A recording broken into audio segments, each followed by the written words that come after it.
शासकीय कर्मचाऱ्यांसाठीच्या हिंदी भाषा परीक्षेला स्थगिती देण्यात आली आहे। मंत्री उदय सामंत यांनी हा महत्त्वाचा निर्णय घेतला।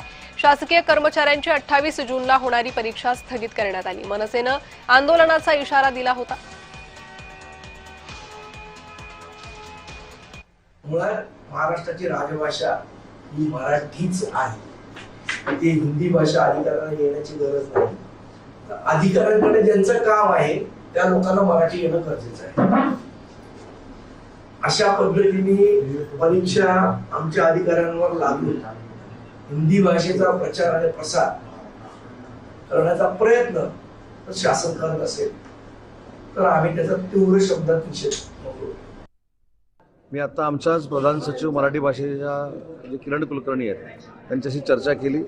जी परीक्षा